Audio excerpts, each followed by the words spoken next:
For Pacifica Radio, I'm Christina Onnested. President Joe Biden delivers an Oval Office address tonight about his decision to bow out of the race, to bow out of the presidential race. It's his first public speech since testing positive for COVID and since his Sunday announcement. He'll no longer seek re-election.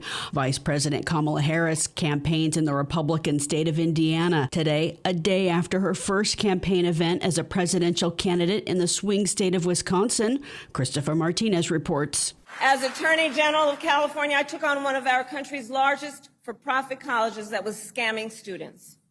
Donald Trump ran a for-profit college that scammed students. Vice President Kamala Harris's speech in Milwaukee talked about her priorities, like building up the middle class and stopping what she calls Donald Trump's extreme abortion bans.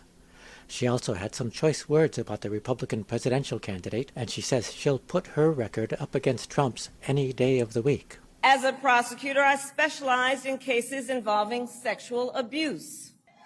Well, Trump was found liable for committing sexual abuse. As Attorney General of California, I took on the big Wall Street banks and held them accountable for fraud. Donald Trump was just found guilty of fraud on 34 counts. She sounds like she's spoiling for a fight. For his part, former President Donald Trump says he wants to debate Harris several times. He's also posted an insult on his Truth Social platform, calling Harris dumb as a rock. That phrase has turned viral on social media, but mostly in references to things like Trump's staring at the sun during an eclipse, or his remarks about windmills causing cancer. Reporting for Pacifica Radio, I'm Christopher Martinez. Donald Trump is holding his first public campaign rally since Biden dropped out of the race. Trump's expected to turn his full focus on Harris in North Carolina today. Protests against Israeli Prime Minister Benjamin Netanyahu's address to Congress today continue. Thousands are expected to rally at the nation's capital, demanding an end to the war and for the U.S. to stop arming Israel. Hundreds of Jews were arrested for rallying at the Capitol Rotunda Tuesday, chanting "No genocide, not in our name."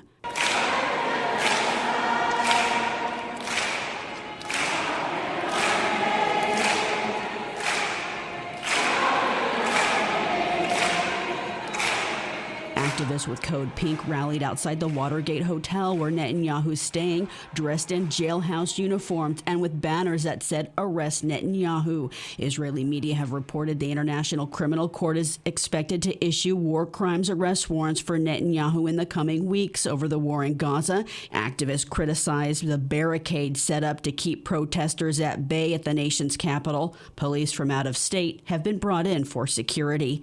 Families of hostages in Hamas captivity also rallied at the nation's capital Tuesday, and families of American hostages spoke before Congress, urging Netanyahu to reach a hostage release deal with Hamas. Dozens of lawmakers have said they'll boycott Netanyahu's address, including Jewish Independent Senator Bernie Sanders, who spoke on the Senate floor. Netanyahu is a right-wing extremist and a war criminal who has devoted his career to killing the prospects of a two-state solution and lasting peace in the region. He should not be welcomed to the United States Congress. Netanyahu's address seeks to bolster U.S. support for continuing Israel's war in Gaza. He's assured a warm welcome from Republican lawmakers who arranged for his appearance. The Biden administration's urging him to focus on closing a deal to end the 9-month-long war. Monday was the hottest day ever since record-keeping began, according to the European climate service Copernicus. It's the latest heat record that's been shattered in the past couple of years. Monday beat Sunday's hottest record, the previous record set a year ago. Before last year, the previous record hottest day was in 2016. A group of Democratic lawmakers and climate activists gathered in front of the U.S. Capitol to talk about legislative efforts to hold fossil fuel companies accountable financially for their effects of climate change. Burning of fossil fuels is the main contributor to global warming. Massachusetts Senator Ed Markey said 15 of the largest fossil fuel companies made over $170 billion in profits last year.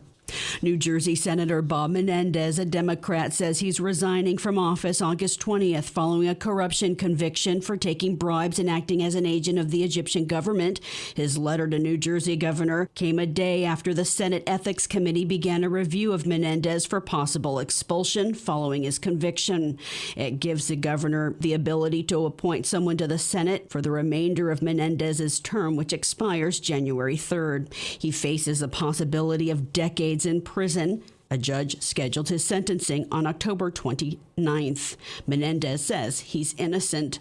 Secret Service Director Kimberly Chettle resigned a day after a contentious appearance before Congress at a hearing on the Secret Service's security lapses during the attempted assassination of former President Donald Trump. Max Pringle reports. House Speaker Mike Johnson told reporters at a news conference at the Capitol that he welcomed Chettle's decision to step down. It is overdue. She should have done this at least a week ago. Speaker Johnson and House Democratic leader Hakeem Jeffries today announced a bipartisan task force to investigate the attempt on Trump's life that killed a Pennsylvania rallygoer and critically wounded 2 other people. Democratic Congressman Benny Thompson is ranking member of the Homeland Security Committee.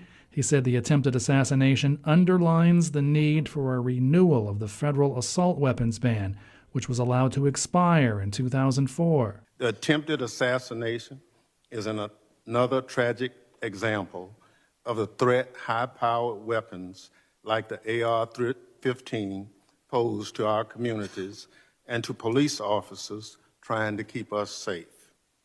These weapons have killed regular Americans from all walks of life. Several government investigations into the assassination attempt are underway in Congress and in federal agencies, including the FBI, the Secret Service, and the Department of Homeland Security. I'm Max Pringle. I'm Christina Onnested, reporting for Pacifica Radio.